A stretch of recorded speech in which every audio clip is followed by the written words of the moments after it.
Welcome to Beyond the Arena, our special segment for the Hangzhou Asian Games. I'm Mike Fox. Behind me are the Hangzhou Olympic Sports Stadium and the Tennis Centre. And here in the studio, we will explore stories from behind the scenes, the pride, the sweat, and the tears.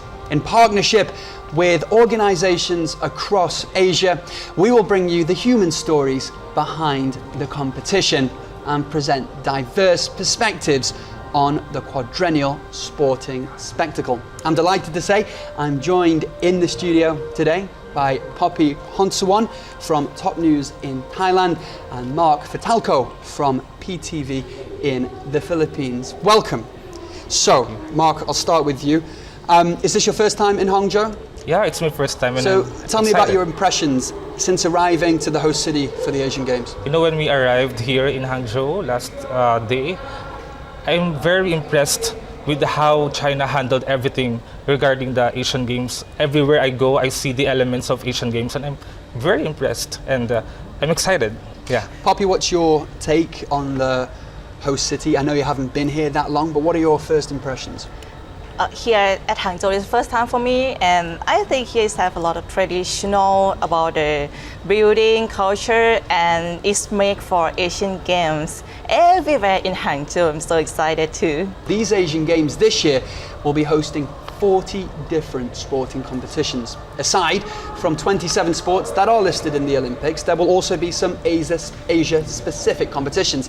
Esports and breakdancing will also take place alongside traditional sports of Asian origin. They include kabaddi, which is popular in South Asia, rat and ball or sepak takraw, I hope my pronunciation was okay.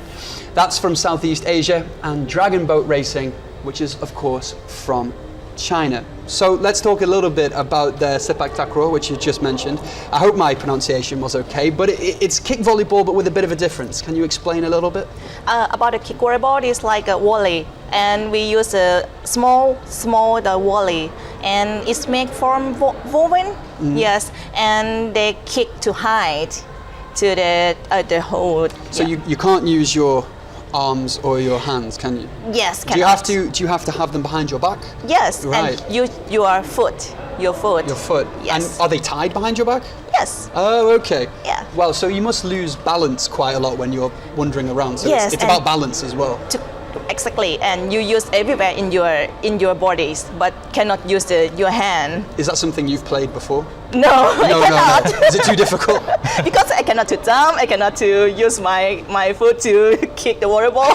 Okay, Cannot. maybe you should try sometime. As the event goes on, these Asian Games will see the third time dragon boat racing, which I mentioned earlier, will feature. Through the efforts of generations, this cultural activity has transformed from a ritualistic practice into a world-embraced event. Our reporter Huang Yichang witnessed a world-class dragon boat race in the birthplace of the Dragon Boat Festival, Zigui, and met a local steersperson who carries on their tradition. Splashing waves, speeding boats, thunderous cheers. These scenes are everywhere during China's Dragon Boat Festival.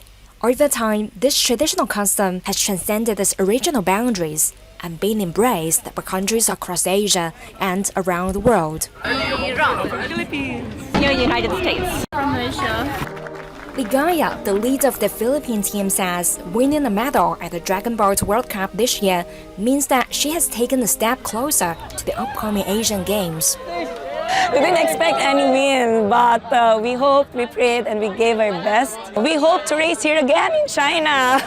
In addition to the coordinated efforts of paddlers, one person plays a crucial role in the competition. In a dragon boat race, you can always find a group of people sitting on the shore waiting for their moment to join the race.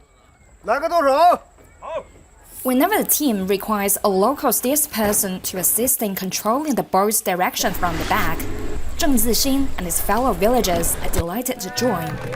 However, Zheng is not merely a temporary supportive racer. He's renowned inheritor of this intangible cultural heritage. Attention! Go! 喜欢龙舟啊，对，再一个从父辈开那个时候划传统龙舟嘛，我们就开始跟着父亲划那个。有很多年轻人他就不喜欢这个运动，因为他对龙舟不了解， Zhang recalls that during his youth, Dragon Boat events were rare, taking place only once every 6 or 7 years. Nonetheless, he remained determined and continuously worked on improving his skills. 右边用力的话，它就是往左边转，我来试一下，现在往右转对吧？这样就是往右转。哎，对。控制不我觉得我滑了半天，好像它一点方向都没有变。这确实是一个技术活。哎，对，这个东西。技术加上这个力量。在平时练习中嘛，哎，积累一些经验嘛。团队是否能赢得比赛，您的这个角色其实是起到了至关重要的作用。对，这个东西大海扛靠舵手啊。Since being granted the title of the inheritor in 2018, he has inspired and witnessed an increasing popularity of this tradition among young people. 成90度，趁着前群画远点。县里面的啊，组织的队伍有很多都是年轻的，有很多都是从开始不喜欢、不了解，哎，最后喜欢上这个运动，一代一代的龙州人的付出嘛，也是。Nowadays, he's delighted to witness how their local customs are being embraced by people from all over the world and has evolved into a modern international sport. It is a very rewarding sport because aside from the friendship, the unity, we built a family. It's very popular in the United States and especially in Southern California. Zhang says that the passion of others has inspired him to continue spreading the spirit of this traditional practice, knowing that he's not alone. And one of our vision and goals is to really promote the dragon boat sports. So we want it to be more popular in the Philippines.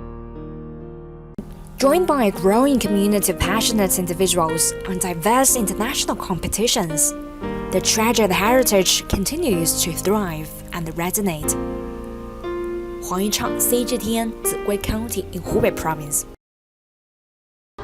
Now, sepak takraw, also known as chinlon or kick volleyball in English, has been included at the Asian Games since 1990. It's a team sport where players volley a small woven ball over a 5-foot-high net using any body part except for their arms and their hands. Yes. The exhilarating and acrobatic sport continues to be an integral part of Thai culture. Chawarat Yongji Ranon reports.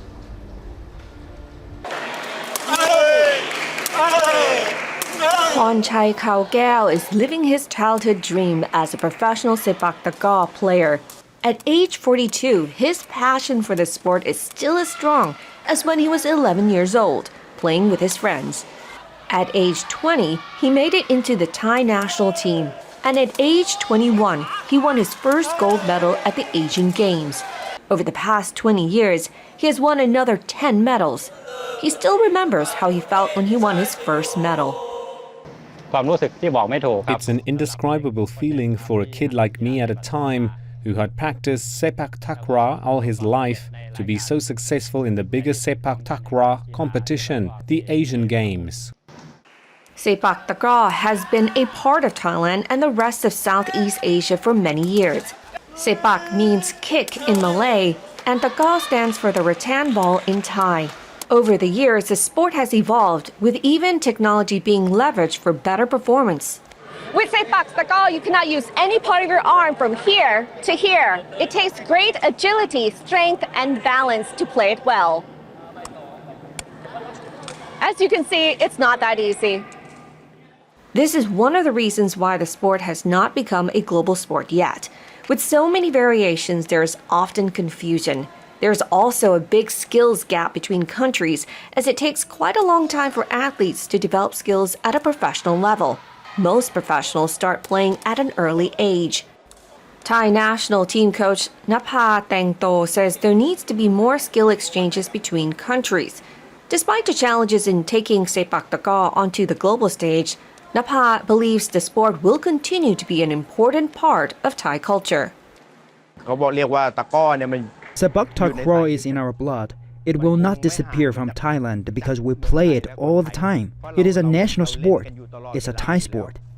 Social media platforms have also played a critical part in attracting the younger generation to the sport, as they can learn how to play online by following athletes.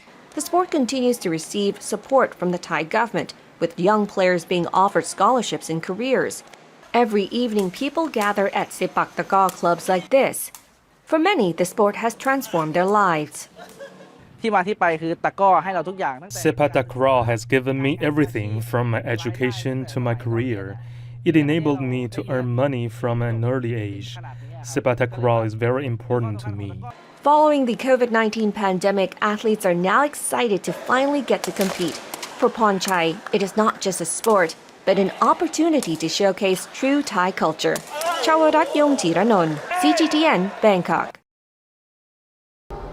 That does look quite exhilarating, I have to admit. I want to bring Mark and Poppy back into the discussion. Mark, I'll start with you.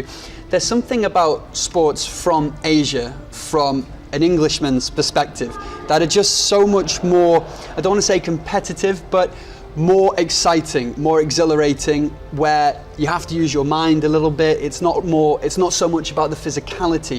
I'm just thinking, in your experience of Filipino sports, what is it that's specifically Filipino that comes out in sport, do you think? We have this Pinoy sports. We call it arnis. It's a martial arts. So you use sticks. So I tried it once here in China. There's one Filipino journalist here teaching martial arts. It's called arnis, and you should try it also. Oh yeah? What is it involved? What are the rules? Tell me. Actually, I'm just reading about this, but you have to be strong. Yeah. It requires a physical ability, you know. You have to use the stick and then like that. Okay, that sounds interesting. I'll get back to you on whether I want to try it or not. Poppy, the same question in a different way to you about Thai sports, because everything I know about Thai sports, and it's not a lot, there's an added element of ferocity in them, because everyone in Thailand is so tough. You know, they're mentally strong, they're physically strong. What is it about the Thai sports process that makes people so tough, do you think? I think it's like a Thai boxing, you know. It is famous from Thailand, and we can use everywhere from your body and to make you strong. And I think it's famous you can use it to protect yourself. But not just protecting yourself, does it teach you discipline? Is it like a life skill you can carry with you in life? Yes. Thai boxing, not in the Asian Games, but talk to me about the athletes that you're looking forward to watching from Thailand who will be competing here in Hangzhou. I'm looking forward about the kick volleyballs. Kick volleyball. Because we have the 19 times to have the Asian Game, right? And in Thailand, we have a lot of gold medal in the kick volleyballs. Mark, very quickly, just give me a Filipino athlete you're looking forward to watching. Aside from the weightlifting? Okay, I'm looking forward to maybe Marjeline Didal. Okay. She is a skateboarder, and she eyes to defend her title because she won the gold medal back in the 2018 Asian Games in Jakarta, Indonesia. Okay, so we can discuss that a little bit more at length, because that's a sport that I really love since it's been included at these events. The Filipino sporting culture is well known, especially when it comes to the basketball team. They have a fighting spirit. One of our reporters referred to it as a special Filipino resilience. Is that something that rings true with you? What does that Philippine resilience mean to you? Yeah, you know, the Filipinos are really passionate about these sports, the basketball. We just had FIBA, which the Philippines hosted. So really, the Filipinos are really cheering for the athletes, basketball athletes, Pinoy athletes. So every time the games start, every Filipinos start watching it. And I think when we get here for the Asian Games, it's really like, it's about, unity. You know, it brings a unity not just for Filipinos, but also for every country to cheer for them. Yeah, you know. And how important do you think it is to have events like this, to get all the countries together, not just participating in sport, of course, but exchanging cultural values and exchanging different ways of life across Asia and making it really special to the continent? Right. You know, we have a lot of differences in different countries, but this Asian Games, I think, is a platform to really unite people from different parts of Asia. to really showcase their talents, not just to show their, it's like not just a competition, but really to show camaraderie to among others. Yeah. The main sporting world is dominated by North America and Europe, of course, and this is a real chance for Asia to show that they're not behind those regions. They can compete with those regions as well, because we've got some top quality athletes. How important is it for Asian sportsmen and women to showcase their abilities to the rest of the world? It's really important to really showcase their talent, because it only shows that we are not left behind from those regions. So really, we have a lot of teams here we have teams here in China, in the Philippines, and different parts of Asia. Yeah. Poppy, do you think that's true? Do you think the Asian Games are a chance for people to learn about Thailand, to know what Thailand is all about? Thailand is learn about knowledge, different knowledge, or about a different culture and different about good relationship from another Asian country. If there's one thing you want Thailand to be known for, not just at the Asian Games but in the world, if there's one message of Thailand you'd like to tell to the rest of Asia and the rest of the world, what would it be? About the sport? About sport, about culture, about anything? I think in Thailand we have a lot of Thailand. We just call Thailand of smile, because everyone is when everyone say the Thai athletes or say the Thai people or the culture or everyone, we just smile, and after that we can teach everyone if you want to know. Yes. Okay, so Thai people are going to bring smiles to the Asian Games. Yeah, fantastic. So if Thai people are going to bring smiles, Mark, what are the Filipinos going to bring? We'll bring heart, puso. In the Philippines, we call, every time we see our our representatives, we say puso. Okay, you say that to each other as a greeting? Yeah. Oh, lovely. Okay, well, I'll remember that one if I see any Filipino dignitaries. There are going to be some new competitions here in Hangzhou. We were just talking about. I know you are keen.